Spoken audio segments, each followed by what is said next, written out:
Hermanos que están aquí presentes, a los que están conectados a través del vivo, le damos la bienvenida. Gracias por acompañarnos. Nos alienta su compañía y se lo decimos siempre. Gracias por estar del otro lado. Aquellos que no han podido venir y que desearon venir, que el Señor los acompañe, que el Señor los bendiga y puedan recibir lo que hemos recibido nosotros también en este día. Amén. Que ellos puedan sentir su presencia, que puedan disfrutar del Señor. Y como siempre le pedimos al Señor que nos ayude a escudriñar la palabra, para poder entenderla, para poder ponerla por obra, para poder compartirla. Y hoy quiero que podamos escudriñar segunda de Pedro 1, del 1 al 2. Segunda de Pedro, la segunda carta del apóstol Pedro, del 1 al 2. Dice la palabra del Señor: Simón Pedro, siervo y apóstol de Jesucristo, a lo que habéis alcanzado por la justicia de nuestro Dios y Salvador Jesucristo, una fe igualmente preciosa que la nuestra. Gracia y paz os sean multiplicadas en el conocimiento de Dios y de nuestro Señor Jesús.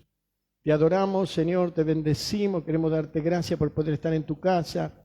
Te bendecimos, Señor, queremos, Señor, que tú nos hables, abre nuestros oídos espirituales, queremos oír tu voz. Habla porque tus siervos oyen, papá, háblanos, habla para que, Señor, podamos entender tu palabra, que podamos ponerla por obra, que podamos compartirla. Para ti será la gloria en el nombre de Jesús. Amén, amén y amén. Siervos o amigos de Jesucristo. Siervos o amigos de Jesucristo. Como vimos, a pesar de ser uno de los principales apóstoles, el apóstol Pedro fue una columna en la iglesia primitiva, uno de los baluartes de la iglesia primitiva. Sin embargo, comienza esta carta diciendo siervos. Dice Simón Pedro, siervo. Y luego dice apóstol. Hoy muchos se presentan y dice apóstol, pastor, maestro. No, siervo. Él se presenta como siervo. Lo dice claramente, siervo y apóstol de Jesucristo. Por eso leímos claramente que él se presenta como siervo del Señor.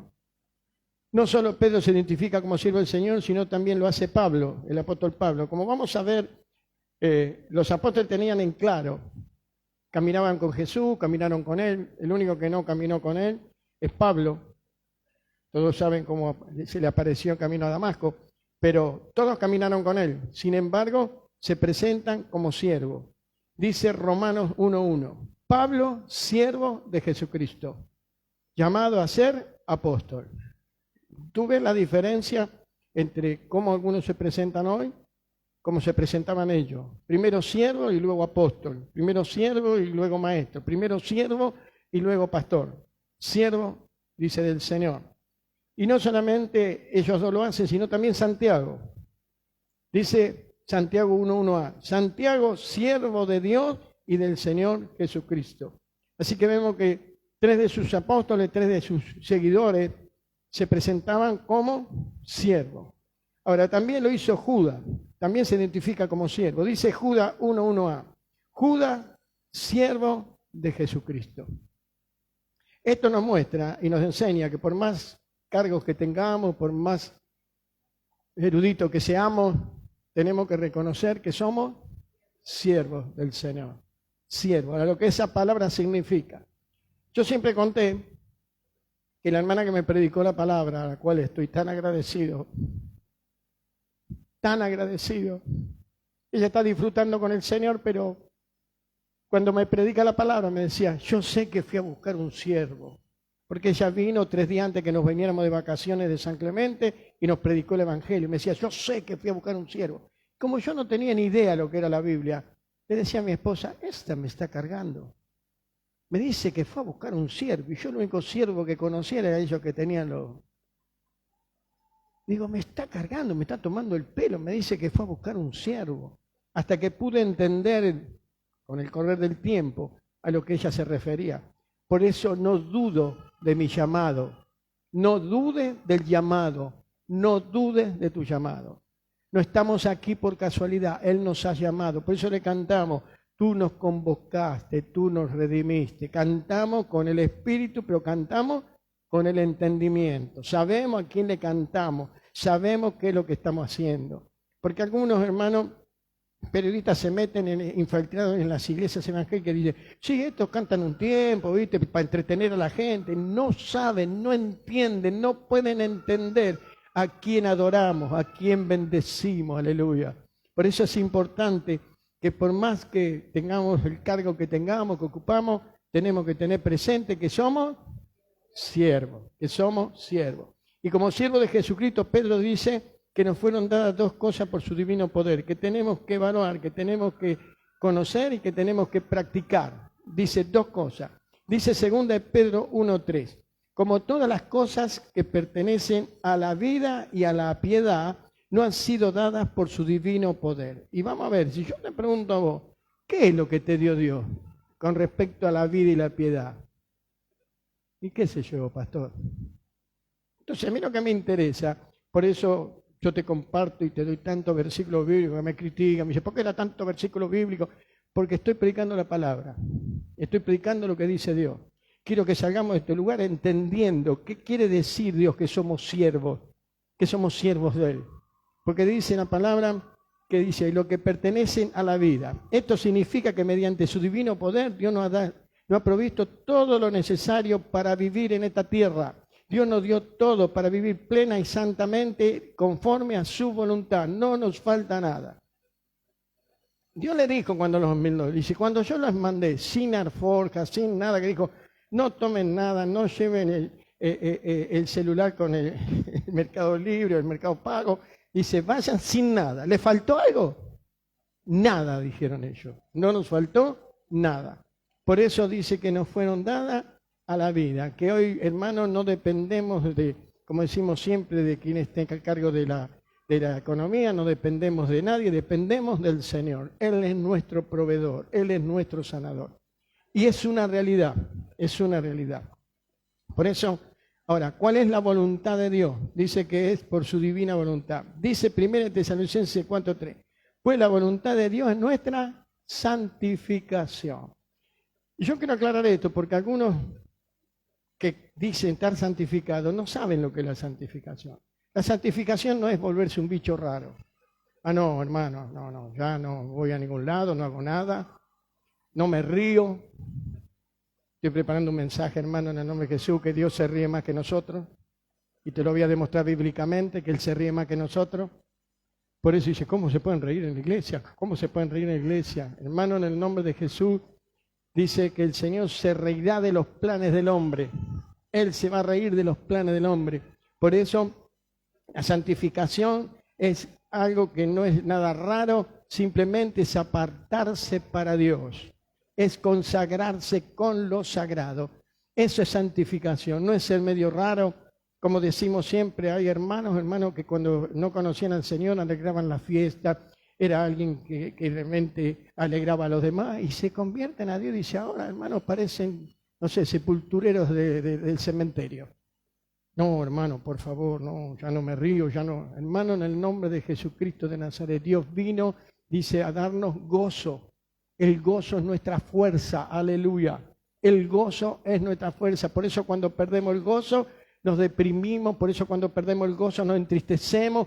Porque el diablo siempre quiere robarnos el gozo. Y te quiero decir lo que dije siempre. Él no puede evitar que tú recibas las bendiciones de Dios. Pero las vas a recibir amargado. Hola. Siempre que vas a recibir una bendición, el diablo te amarga por algún motivo. Entonces la recibís igual, pero la recibís amargado, no la podés disfrutar. Por eso es importante entender esto. La santificación, hermano, es el proceso de ser apartado para Dios, haciéndose santo, purificando y dedicado a Dios, entregado a Dios. Santificado significa ser apartado, consagrado o dedicado para Dios. Por eso santificamos y consagramos los instrumentos para Dios. Por eso en este órgano no puede tocar en el mundo. Hola, ay pastor, usted es demasiado extremista. Se lo hemos consagrado a Dios. Si vos querés usar este órgano para el mundo, comprate otro. Hola, porque fue consagrado a Dios, fue apartado para Dios. Por eso nosotros fuimos apartados para Dios. Fuimos consagrados a Dios. Por eso no podemos hacer lo que se nos antoja. Es importante entenderlo. Y eso es santificación, no es el medio raro. Amén. No es el medio raro. Cuando la palabra de Dios en la Biblia leemos santificado o santo, santificación, debemos tener presente que se refiere a ser apartado. El apóstol Pablo le escribe a los Corintios en su primera carta. Dice 1 Corintios 1, 2b, a los santificados en Cristo Jesús. ¿Qué está diciendo? A los apartados, a los consagrados. ¿A quiénes? Lo entendieron. A nosotros.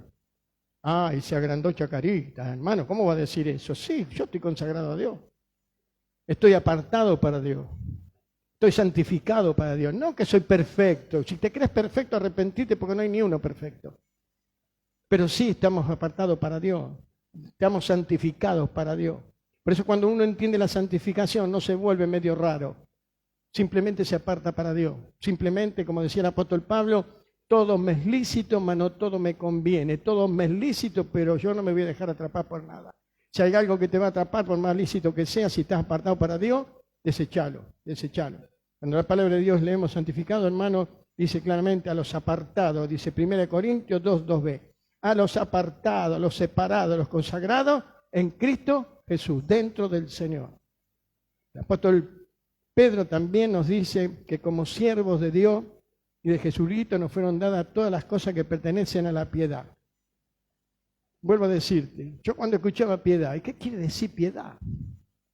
Y yo te pregunto, ¿por qué quiere decir piedad? Vas a contestar cualquier cosa. Entonces yo lo que quiero que vos entiendas lo que es piedad. Significa piedad, es una conciencia de Dios en todo lo que hacemos o decimos.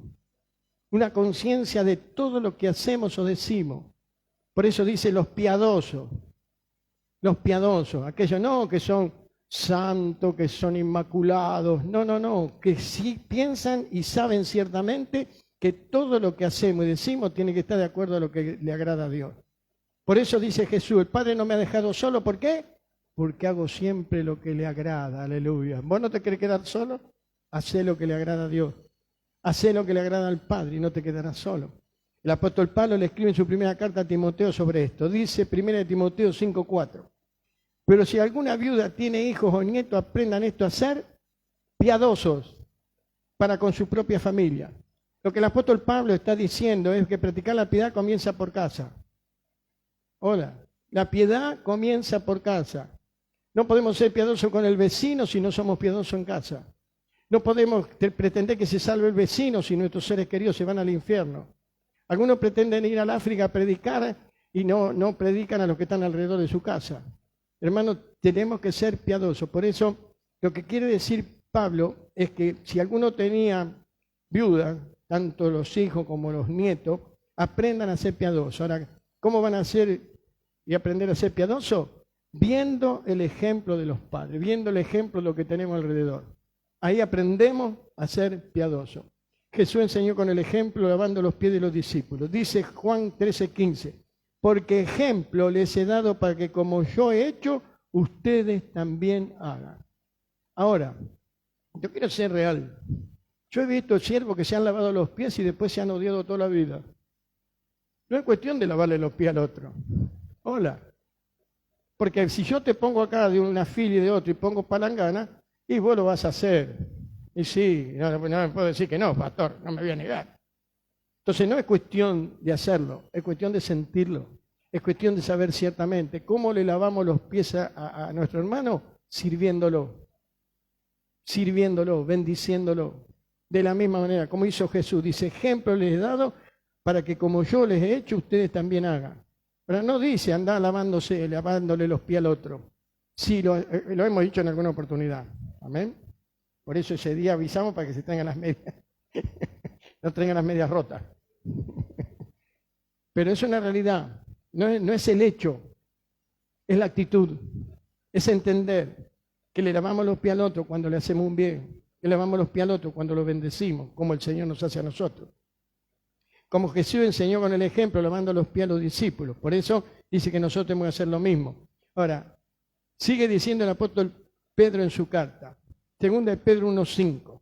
Ustedes también poniendo toda diligencia por esto mismo, añadan. Algunos están conformes, ya llegué. No, tenés que añadir.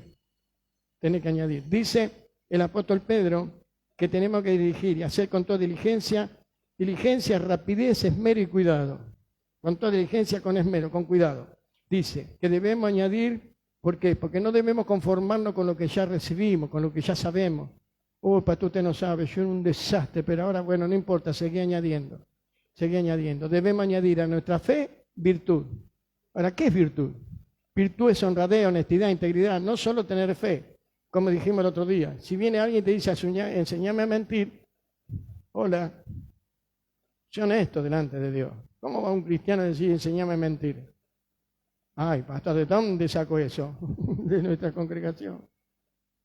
Porque una hermana quedó espantada cuando vino una hermana y dijo, enséñame a mentir en algo. ¿Cómo enséñame a mentir? No aprendiste nada. Mirá que hablamos contra la mentira, mirá que enseñamos contra la mentira. Por eso no es cuestión, hermano, dice, el que tiene oído para oír, oiga. Porque muchos no escuchan, pero no oyen.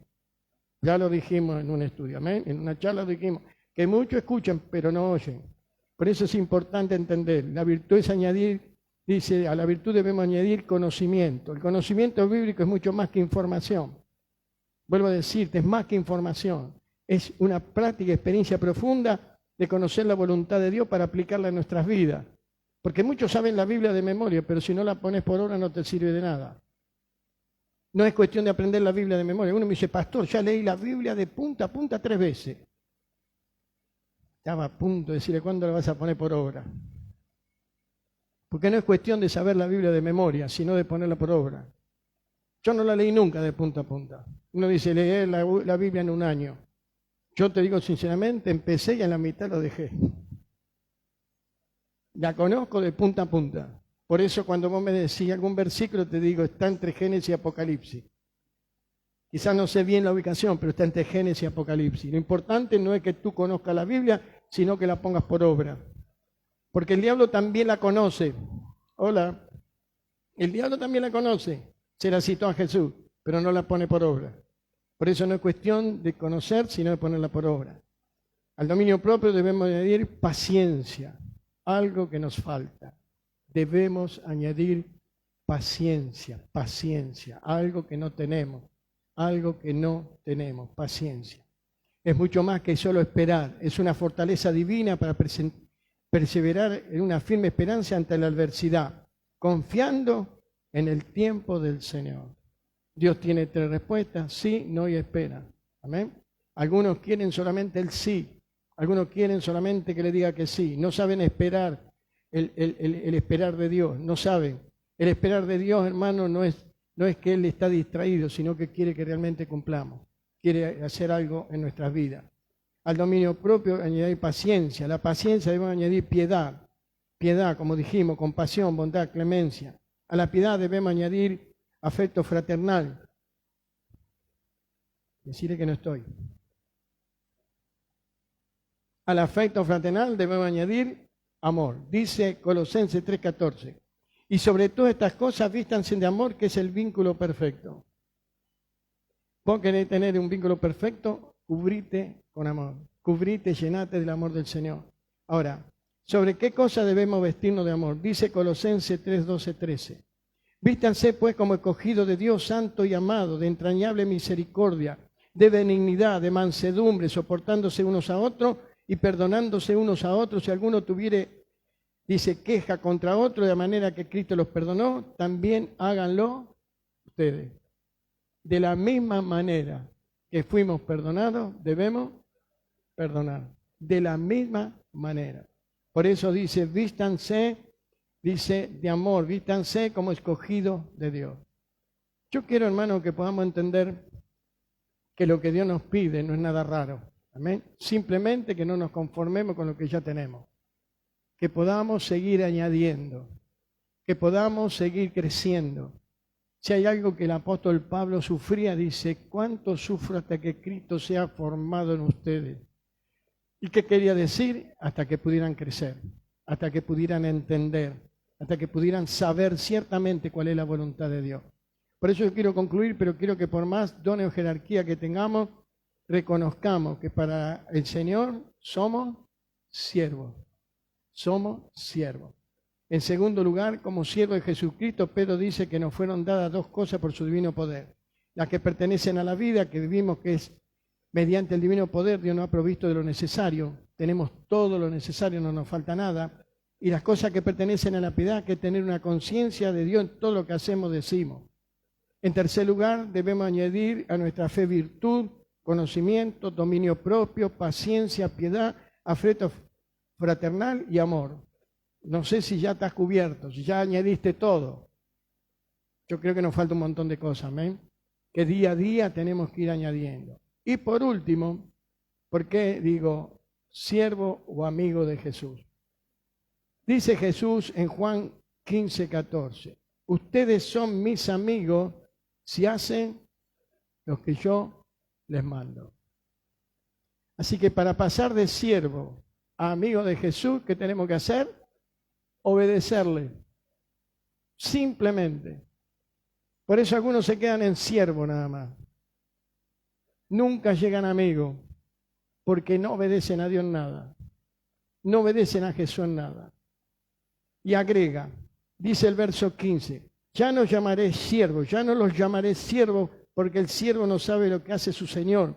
Pero los he llamado amigos, porque todas las cosas de mi Padre les he dado a conocer. Por eso cada uno decide, ¿sigue siendo siervo o a través de obedecer al Señor se convierte en amigo de Él? Así que vamos a ponernos de pie y tú decidirás si seguirás siendo siervo o sierva del Señor o te convertirás en amigo de Él. Él dijo bien claro, ustedes son mis amigos y hacen lo que yo les mando. Por eso algunos que dicen ser amigos de Jesús, yo puedo decirle, mienten. Se están mintiendo a sí mismos porque no hacen nada de lo que Dios le manda, no hacen nada de lo que Jesús le manda. No perdonan, no bendicen, no obedecen. Así que seguirán siendo siervos toda la vida hasta que entiendan que para ser amigo de Jesús tiene que hacer lo que Él le manda. Tiene que hacer lo que Él le manda. Así que por eso, hermano, vamos a orar al Señor. Vamos a pedirle al Señor que Él pueda ayudarnos a pasar de ser siervos a ser amigos de Él. Vuelvo a decirte, por más jerarquía que tengas, por más encumbrado que estés en la iglesia, tanto Pablo, Pedro, Judas, Santiago, ¿cómo se presentaron? Como siervos y luego como apóstol. Por eso, para dejar de ser siervo, Dios nos dice a través de su palabra que tenemos que obedecer a Jesús para ser su amigo. Aleluya. Así que ponete delante del Señor y tú sabrás si seguirás siendo siervo toda la vida. Sí, pastor, yo con siervo me conformo. Yo cuando venía decían, sí, viste que allá a este lo nombraron apóstol, al otro, digo, no, a mí si no me nombran querubín no agarro. Apóstoles ya hay mucho. Hermano, no importa el cargo que tú tengas en la iglesia, Dios dice que somos siervos. Y para pasar a ser amigos de Jesús, tenemos que hacer lo que Él dice. Tenemos que obedecerle. Así que ponete delante del Señor y decirle al Señor si eres siervo o eres amigo. Yo te pido, Señor, en el nombre de Jesús, que tú reveles esta palabra. Yo le he compartido, Señor, tal cual tú me la diste. Yo te he compartido, Señor, en el nombre de Jesús. Te ruego que podamos entenderla para ponerla por obra. Te rogamos, Señor, que nos ayude a poder ser amigos tuyos, obedecerte, hacer tu voluntad aquí en la tierra.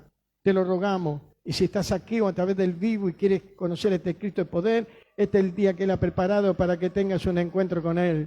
Si quieres hacerlo, repite conmigo esta oración. Dile, Padre, vengo delante de ti a pedirte que perdones todos mis pecados. Recibo en mi corazón a tu Hijo Jesucristo como mi Señor y Salvador personal. Anota mi nombre en el libro de la vida y que tu Espíritu Santo me lleve a toda verdad conforme a tu santa palabra. Dile, Señor, quiero conocerte para amarte, para bendecirte, para servirte en el nombre de Jesús. Amén y amén. No repitas si has hecho esta oración, voy a hacer una oración por ti. Padre, tu palabra en la Biblia dice que aquel que recibe a Cristo es hecho un hijo, una hija tuya. Yo te pido por aquellos que hicieron esta oración, que tú te reveles a sus vidas, bendícelos, cúbrelos, yo los bendigo en tu nombre. Si están enfermos, sánalos, bendícelos, cúbrelos, Padre, Y Señor, aquellos que están apartados, atráelos con cuerdas de amor, como dice tu palabra, que ellos puedan saber que los dones y el llamado son irrevocables, que tú les sigues amando, que tú los sigues esperando como el Hijo pródigo. Te lo ruego en el nombre de Jesús, para ti será la gloria. En el nombre de Jesús nadie tocará tu gloria. Somos siervos inútiles, solo hacemos lo que tú nos mandas a hacer, compartir este Cristo de poder en el nombre de Jesús.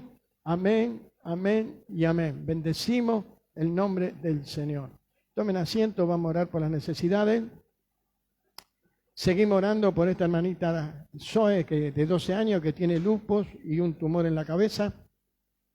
Creemos que para Dios no hay nada imposible, amén. Yo siempre digo, Señor, si vos resucitaste a Lázaro después de 4 días de muerto, ¿qué es un tumor para vos?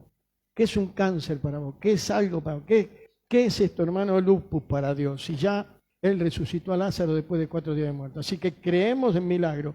Oramos por Zoe y bendecimos el nombre de él. También seguimos orando por Rubén para que le den el estudio que le dé bien. Y oramos por Javier por liberación. Y si tienes a alguien para orar, hermano, este es el momento para interceder. Este es el momento para clamar. Dice el Señor que si 2 de nosotros, 3 de nosotros nos ponemos de acuerdo sobre algo aquí en la tierra, Él lo haría en el cielo. Así que vamos a ponernos de acuerdo. Padre, en el nombre de Jesús estamos de acuerdo a pedirte que tú hagas milagros, señales y prodigios. Ponemos delante de ti todas estas necesidades que están delante de tu altar día y noche, Padre.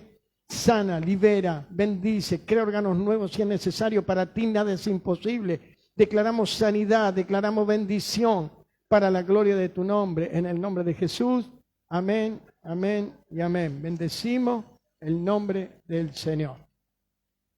Vamos a pedir a nuestra hermana Norma que venga. Amén. Les pedimos a los hermanos que nos acompañan hasta aquí. Gracias por su compañía. Nos alienta, nos bendice. Y los invitamos para el domingo para que juntos podamos escudriñar esta hermosa palabra del Señor. Dios les bendiga y los guarde.